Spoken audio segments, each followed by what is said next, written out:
MDH ಜನ ಮಸಾಲ. ಈಗ ಕಡಲೆ ಇರಲಿ, ಹಲಸಂದೆ ಬೀಜ, ಕಪ್ಪು ಕಡಲೆ ಅಥವಾ ಬಿಳಿ ಕಡಲೆ, ಎಲ್ಲವೂ ಸ್ವಾದಿಷ್ಟವಾಗುತ್ತೆ. ಇನ್ನು ತಲೆಬುರುಡೆ ರಹಸ್ಯವನ್ನ ಕೆದಕೋದಕ್ಕೆ ಎಸ್ಐಟಿ ಅಧಿಕಾರಿಗಳು ಮುಂದಾಗಿದ್ದಾರೆ. ಮಾಸ್ಕ್ ಮ್ಯಾನ್ ಮೊದಲು ತಂದಿದ್ದಂತಹ ತಲೆಬುರುಡೆ, ಅದರ ಒಂದು ಸತ್ಯವನ್ನ ಕೆದಕೋದಕ್ಕೆ ಎಸ್ಐಟಿ ಅಧಿಕಾರಿಗಳು ನಿರ್ಧರಿಸಿದ್ದಾರೆ.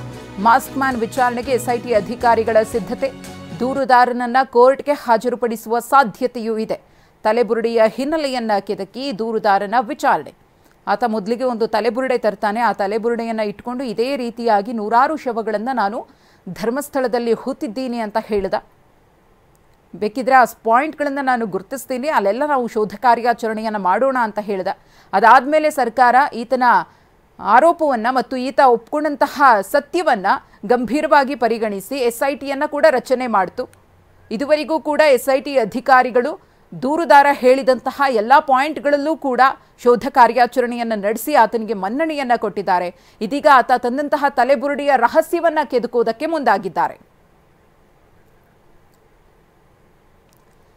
ಈ ಕುರಿತು ಮತ್ತಷ್ಟು ಮಾಹಿತಿಯನ್ನು ಕೊಡೋದಕ್ಕೆ ನಮ್ಮ ಪ್ರತಿನಿಧಿ ಅಶೋಕ್ ಮತ್ತು ಪ್ರಮೋದ್ ಇದೀಗ ನೇರ ಸಂಪರ್ಕದಲ್ಲಿದ್ದಾರೆ. ಮೊದಲಿಗೆ ಪ್ರಮೋದ್ ಅವರಿಂದ ಮಾಹಿತಿಯನ್ನು ಪಡೆಯೋಣ. ಪ್ರಮೋದ್, ಇವತ್ತು ಡಾಕ್ಟರ್ ಜಿ ಪರಮೇಶ್ವರ್ ಅವರ ನಿರ್ಧಾರ ಏನಾಗಿರುತ್ತೆ ಅನ್ನೋ ಕುತೂಹಲ ಮನೆ ಮಾಡಿದೆ. ಧರ್ಮಸ್ಥಳದಲ್ಲಿ ಶೋಧ ಕಾರ್ಯವನ್ನು ಮುಂದುವರಿಸುವ ನಿಟ್ಟಿನಲ್ಲಿ ಅವರು ತೀರ್ಮಾನವನ್ನು ತೆಗೆದುಕೊಳ್ತಾರಾ ಅಥವಾ ಇವತ್ತಿಗೆ ಅಂತ್ಯಗೊಳಿಸ್ತಾರಾ ಅನ್ನೋದು ಒಂದು ಕಡೆ. ಮತ್ತೊಂದು ಕಡೆ ಸದನಕ್ಕೆ ಯಾವ ರೀತಿಯಾಗಿ ಈ ಪ್ರಕರಣಕ್ಕೆ ಸಂಬಂಧಪಟ್ಟಂತೆ ಉತ್ತರವನ್ನು ಕೊಡಲಿದ್ದಾರೆ ಅನ್ನೋ ಕುತೂಹಲ ಮತ್ತೊಂದು ಕಡೆ. ಪ್ರಮೋದ್, ಮಧು, ಈಗ ಮುಖ್ಯಮಂತ್ರಿಗಳ ಅಥವಾ ಸರ್ಕಾರದ ನಿರ್ಧಾರಕ್ಕಿಂತ SIT ತನಿಖೆಯಲ್ಲಿ ಯಾವೆಲ್ಲ ಅಂಶಗಳು ಬಯಲಾಗಿದೆ ಅದು ಅತ್ಯಂತ ಪ್ರಮುಖವಾಗಿರುತ್ತೆ. ಈಗಾಗಲೇ ಎಲ್ಲರೂ ಕೂಡ ಮಾತನಾಡ್ತಾ ಇರುವಂಥ ಸಂದರ್ಭದಲ್ಲೇ SIT ಅಥವಾ ಸರ್ಕಾರ ಇದುವರೆಗೂ ಅಧಿಕೃತವಾದಂಥ ಯಾವುದೇ ಹೇಳಿಕೆಗಳನ್ನು ಕೊಟ್ಟಿಲ್ಲ. ಅಫ್ಕೋರ್ಸ್ ಮಾಧ್ಯಮಗಳಿಗೆ ಅಲ್ಲಲ್ಲಿ ಬೈಟ್ಗಳನ್ನು ಗೃಹ ಸಚಿವರು ನೀಡದೇ ಬಿಟ್ಟರೆ ಅಲ್ಲೂ ಕೂಡ ಬೈಟ್ ಕೊಡುವಂಥ ಸಂದರ್ಭದಲ್ಲೂ ಕೂಡ ತನಿಖೆ ನಡೀತಾ ಇರುವಂಥ ಸಂದರ್ಭದಲ್ಲಿ ಯಾವುದೇ ಅನಗತ್ಯವಾದಂಥ ಮಾಹಿತಿಯನ್ನು ನಾನು ಕೊಡೋದಕ್ಕೆ ಸಿದ್ಧನಿಲ್ಲ ಅನ್ನುವಂಥ ಸಂದೇಶವನ್ನು ಗೃಹ ಸಚಿವರು ಹೇಳಿದರು. ಆದರೆ ಇವತ್ತು ಸದನದಲ್ಲಿ ಅಧಿಕೃತವಾಗಿ ನಿಲುವಳಿ ಸೂಚನೆಯ ಮೇರೆಗೆ ಚರ್ಚೆ ಆಗ್ತಾ ಇರುವಂಥ ಸಂದರ್ಭದಲ್ಲಿ ಇವತ್ತು ಗೃಹ ಸಚಿವರೇ ಉತ್ತರವನ್ನು ಕೊಡ್ತಾ ಇದ್ದಾರೆ. ಈ ಒಂದು ಸಂದರ್ಭದಲ್ಲಿ ಸಹಜವಾಗಿ ಸಾಕಷ್ಟು ಪ್ರಶ್ನೆಗಳಿರುತ್ತೆ. ಆದರೆ ಇವತ್ತಿನ ಉತ್ತರ ಹೇಗಿರುತ್ತೆ ಅಥವಾ ಇವತ್ತಿನ ಉತ್ತರದಲ್ಲಿ SIT ತನಿಖೆ ಸಂಪೂರ್ಣ ವಿವರಗಳನ್ನು ಅಥವಾ ಏನೇನಾಗಿದೆ ಅನ್ನೋದನ್ನು ಸರ್ಕಾರ ವಿವರವಾಗಿ ಮಂಡಿಸುತ್ತೆ. ಇದಕ್ಕೆ ಸಂಬಂಧಪಟ್ಟಂತೆ ಈಗಾಗಲೇ ಪೂರ್ವಭಾವಿಯಾಗಿ ಅಧಿಕಾರಿಗಳ ಜೊತೆಗೆ ಒಂದು ಮಾತುಕತೆಯನ್ನು ಕೂಡ ಗೃಹ ಸಚಿವರು ಮಾಡಿದ್ದಾರೆ. ಅಧಿಕಾರಿಗಳಿಂದ ಮಾಹಿತಿಯನ್ನು ಕೂಡ ತೆಗೆದುಕೊಂಡಿದ್ದಾರೆ. ಇಲ್ಲಿರುವಂಥ ಒಂದು ಪ್ರಮುಖವಾದಂಥ ಅಂಶ ಅಂದರೆ ಈಗಾಗಲೇ SIT ತನಿಖೆಯನ್ನು ಮುಂದುವರಿಸಬೇಕು ಅಥವಾ ಬೇಡವೋ ಅಥವಾ SIT ತನಿಖೆಯನ್ನು ಇಲ್ಲಿಗೆ ನಿಲ್ಲಿಸಬೇಕು ಅನ್ನೋದು ಒಂದು ವಾದ. ಇವತ್ತಿನ ಉತ್ತರದ ಮೇಲೆ ಅಂದರೆ ಏನಾಗಿದೆ ಅದರ ಉತ್ತರದ ಮೇಲೆ ಮುಂದಿನ ಸೂಚನೆಗಳು ಅಥವಾ ಮಾರ್ಗದರ್ಶನಗಳು ಸಿಗ್ಬೋದೇನೋ ಅಧಿಕಾರಿಗಳಿಗೆ ಒಂದು ಭಾಗ. ಅಟ್ ದ ಸೇಮ್ ಟೈಮ್ ಈಗಾಗಲೇ ಬುರುಡೆಗಳೇನು ಸಿಕ್ಕಿದೆ ಅದಕ್ಕೆ ಸಂಬಂಧಪಟ್ಟಂತೆ ಸತ್ಯಾಸತ್ಯತೆಗಳನ್ನು ಪರಿಶೀಲನೆ ಮಾಡಲಾಗ್ತಾ ಇದೆ. ಹಾಗೇನೆ ಒಂದು ವೇಳೆ ಸುಳ್ಳಾಗಿದ್ದರೆ ಅಂದರೆ ಮಾಹಿತಿಗಳೇ ಸುಳ್ಳಾಗಿದ್ದರೆ, ಮಾಹಿತಿಗಳು ತಪ್ಪಾಗಿದ್ದರೆ, ದೂರು ಸುಳ್ಳಿನ ಉದ್ದೇಶ ಇದ್ದಿದ್ದರೆ ಖಂಡಿತವಾಗ್ಲೂ ಕೂಡ ರಿವರ್ಸ್ ತನಿಖೆಯನ್ನು ಕೂಡ SIT ಮಾಡುವಂಥ ಸಾಧ್ಯತೆ ಇರುತ್ತೆ. ಇದೇ ವಿಚಾರವಾಗಿ ಗೃಹ ಸಚಿವರಾದಿಯಾಗಿ ಇನ್ನಿತರ ಕಾಂಗ್ರೆಸ್ನ ನಾಯಕರೇ, ಕಾಂಗ್ರೆಸ್ನ ಸಚಿವರೇ ನೇರವಾಗಿ ಹೇಳಿದ್ದಾರೆ. ಒಂದು ವೇಳೆ ತಪ್ಪಾಗಿದ್ದರೆ ಅವ್ರ ವಿರುದ್ಧ ಕೂಡ ಅಂದರೆ ಯಾರು ಸುಳ್ಳನ್ನು ಹೇಳಿದ್ದಾರೆ, ಯಾರು ಸುಳ್ಳು ದೂರನ್ನು ಕೊಟ್ಟಿದ್ದಾರೆ ಅವರ ವಿರುದ್ಧವೂ ಕೂಡ ನಾವು ಅಷ್ಟೇ ಕಠಿಣವಾದಂಥ ಕಾನೂನಿನ ಕ್ರಮವನ್ನು ಕೈಗೊಳ್ತೀವಿ ಅಂತ ಹೇಳ್ತಾರೆ. ಹೀಗಾಗಿ ತನಿಖೆ ರಿವರ್ಸ್ ಆಗತ್ತಾ? SIT ಇದುವರೆಗೂ ಕೂಡ ಒಂದು ಆಟವನ್ನು ಆಡಿದೆ, ಇದುವರೆಗೂ ಕೂಡ ಒಂದು ಮಾದರಿಯ ತನಿಖೆಯನ್ನು ಮಾಡಿದೆ. ಈಗ ಒಂದು ವೇಳೆ ಸುಳ್ಳಾಗಿದ್ದರೆ ಅದು ರಿವರ್ಸ್ ಆದಂಥ ತನಿಖೆ ಆರಂಭವಾಗತ್ತೆ. ಈಗಾಗಲೇ ಆರಂಭವಾಗಿದೆ ತನಿಖೆ, ಆದರೆ ಅದನ್ನಷ್ಟು ತೀವ್ರಗೊಳಿಸುವಂಥ ಸಾಧ್ಯತೆ ಇರುತ್ತೆ. ಮತ್ತೊಂದು ವಿಚಾರ, ಇದೆಲ್ಲವೂ ಕೂಡ ನಾವೇನು ನಿರೀಕ್ಷೆ ಮಾಡ್ತಾ ಇದ್ವಿ, ಯಾವುದೇ ಮಾಹಿತಿ ಸಿಕ್ಕಿಲ್ಲ, ಯಾವುದೇ ಸಾಕ್ಷ್ಯಾಧಾರಗಳು ಸಿಕ್ಕಿಲ್ಲ ಅಂತ. ಒಂದು ವೇಳೆ ಸದನದಲ್ಲಿ ಗೃಹ ಸಚಿವರು ಈ 13 ಅಥವಾ 16 ಈ ಗುಂಡಿಗಳಿಂದ ಏನಾದರೂ ಮಹತ್ವದ ಸಾಕ್ಷ್ಯ ಸಿಕ್ಕಿದೆ ಅಂತ ಹೇಳಿದ್ದೆ ಆದಲ್ಲಿ ಆಗ ಪ್ರಕರಣ ಸಂಪೂರ್ಣವಾಗಿ ತಿರುವು ತಗೊಳ್ಳುತ್ತೆ. ಇದುವರೆಗೂ ಕೂಡ ಅಧಿಕಾರಿಗಳು ಹೇಳಿದ್ದಾರೆ ಯಾವುದೇ ಅಸ್ಥಿಪಂಜರ ಸಿಕ್ಕಿಲ್ಲ, ಯಾವುದೇ ಅಸ್ಥಿ ಸಿಕ್ಕಿಲ್ಲ, ಸಾಕ್ಷ್ಯ ಸಿಕ್ಕಿಲ್ಲ ಅನ್ನುವಂಥದ್ದನ್ನು ವರದಿ ಆಗ್ತಾ ಇದೆ. ಆದರೆ ಅಧಿಕೃತವಾಗಿ ಎಲ್ಲೂ ಕೂಡ SIT ಆಗಲಿ ಸಚಿವರಾಗಲಿ ಸರ್ಕಾರವಾಗಲಿ ಹೇಳಿಲ್ಲ. ಒಂದು ವೇಳೆ ಇವತ್ತಿನ ಸದನದಲ್ಲಿ ಸರ್ಕಾರ ಅಧಿಕೃತವಾಗಿ ಒಂದಿಷ್ಟು ಸಾಕ್ಷಿಗಳು ಸಿಕ್ಕಿದೆ ಅನ್ನುವಂಥ ಮಾತನ್ನು ಗಟ್ಟಿಯಾಗಿ ಹೇಳಿದ್ದೇ ಆದಲ್ಲಿ ಆಗ ಸಂಪೂರ್ಣ ಪ್ರಕರಣ ಮತ್ತೊಂದು ತಿರುವನ್ನು ಪಡೆದುಕೊಳ್ಳುತ್ತೆ. ಅಥವಾ ಈ SITನ ಬೇರೆ ದಿಕ್ಕಿನಲ್ಲಿ ಅಥವಾ ಈಗಾಗಲೇ ಏನು ತನಿಖೆ ಮಾಡ್ತಾ ಇದೆ ಅದನ್ನು ಇನ್ನಷ್ಟು ಶೀಘ್ರಗೊಳಿಸುವಂಥ ನಿಟ್ಟಿನಲ್ಲೋ ಅಥವಾ ಇನ್ನಷ್ಟು ತಂತ್ರಜ್ಞಾನವನ್ನು ಅಳವಡಿಕೆ ಮಾಡುವಂಥ ನಿಟ್ಟಿನಲ್ಲೋ ಅಥವಾ ಇನ್ನಷ್ಟು ಗಟ್ಟಿಯಾಗಿ ಆಳವಾಗಿ ತನಿಖೆ ಮಾಡುವಂಥ ನಿಟ್ಟಿನಲ್ಲೋ ಅದನ್ನು SIT ಮುಂದುವರಿಸಬೇಕಾಗತ್ತೆ. ಹೀಗಾಗಿ ಇವತ್ತಿನ ಸದನದಲ್ಲಿ ಗೃಹ ಸಚಿವರು ಕೊಡುವಂಥ ಉತ್ತರ ಏನಿದೆ ಆ ಉತ್ತರದ ಮೇಲೆ ಈ SITಯ ತನಿಖೆಯ ಭವಿಷ್ಯ ನಿಂತಿದೆ ಅಂದರೆ ತಪ್ಪಾಗಲ್ಲ. ಮಧು, ಹಾಗೆ ಸಂಪರ್ಕದಲ್ಲಿರಿ ಪ್ರಮೋದ್. ಮತ್ತೊಂದು ಕಡೆ ಅಶೋಕ್ ಇದ್ದಾರೆ. ಅಶೋಕ್, SIT ಅಧಿಕಾರಿಗಳ ನಡೆಯೂ ಕೂಡ ತೀವ್ರ ಕುತೂಹಲ ಕೆರಳಿಸಿದೆ. ಒಂದು ಕಡೆ ಇದುವರೆಗಿನ ಪ್ರಗತಿಯ ತನಿಖಾ ವರದಿಯನ್ನು ಗೃಹ ಸಚಿವರಿಗೆ ಕೊಟ್ಟಿದ್ದಾರೆ. ಮತ್ತೊಂದು ಕಡೆ ಆ ದೂರುದಾರ ಆರಂಭದಲ್ಲಿ ತಂದಂತಹ ತಲೆಬುರುಡೆಯ ರಹಸ್ಯವನ್ನು ಕೆದಕೋದಕ್ಕೆ SIT ಅಧಿಕಾರಿಗಳು ಮುಂದಾಗಿದ್ದಾರೆ ಅಂತ. ಬುರುಡೆ ರಹಸ್ಯ ಏನಾದರೂ ಆಚೆ ಬರುತ್ತಾ? SIT ಅಧಿಕಾರಿಗಳ ನಿಲುವು ಆ ನಿಟ್ಟಿನಲ್ಲಿ ಹೇಗಿರುತ್ತೆ ಅಂತ ಅಶೋಕ್? ಹೌದು ಮಧುಶ್ರೀ, ಇವತ್ತು SIT ಅಧಿಕಾರಿಗಳ ಕಾರ್ಯಾಚರಣೆ ಬಹಳಷ್ಟು ಕುತೂಹಲಕ್ಕೆ ಕಾರಣ ಆಗಿರ್ತಕ್ಕಂಥದ್ದು. ಇವತ್ತು ಎಲ್ಲ ಅಧಿಕಾರಿಗಳಿಗೂ ಕೂಡ SIT ಕಚೇರಿಗೆ ಬರುವಂತೆ ಅಧಿಕಾರಿಗಳು ತಿಳಿಸಿದ್ದಾರೆ. ಇದರ ಜೊತೆಗೆ ಪುತ್ತೂರು SC ಅವರು ಕೂಡ ಇವತ್ತು ಬರಲಿಕ್ಕಿದ್ದಾರೆ.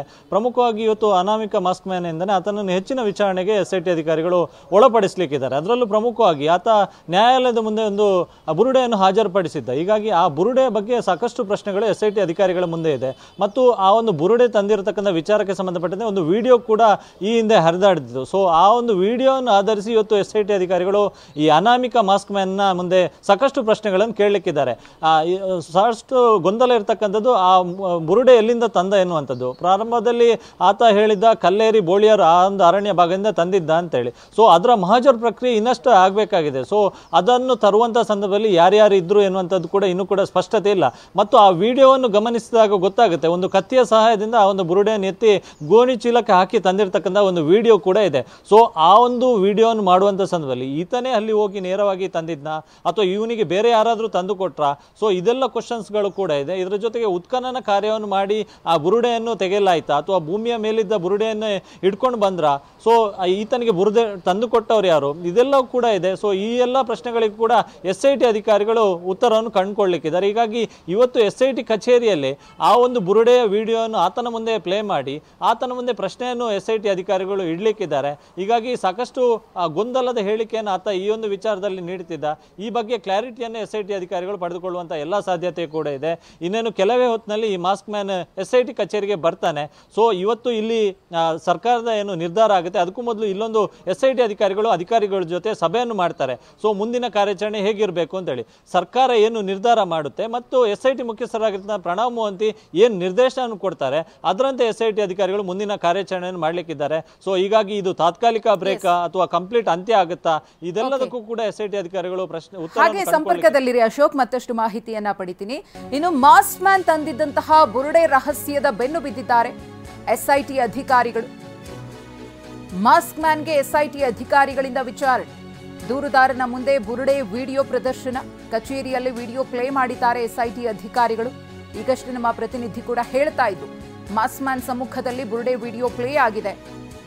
ಅಶೋಕ್, ತಾವು ಹೇಳ್ತಾ ಇದ್ರಿ ಯಾವ ರೀತಿಯಾಗಿ ಈ ಬುರುಡೆ ರಹಸ್ಯವನ್ನ ಕೆದಕೋದಕ್ಕೆ SIT ಅಧಿಕಾರಿಗಳು ಈಗ ಮುಂದಾಗಿದ್ದಾರೆ ಅಂತ ಹೇಳಿ, ಏನಾಗುತ್ತೆ ಅಂತ ಮುಂದುವರಿಸಿ ಅಶೋಕ್.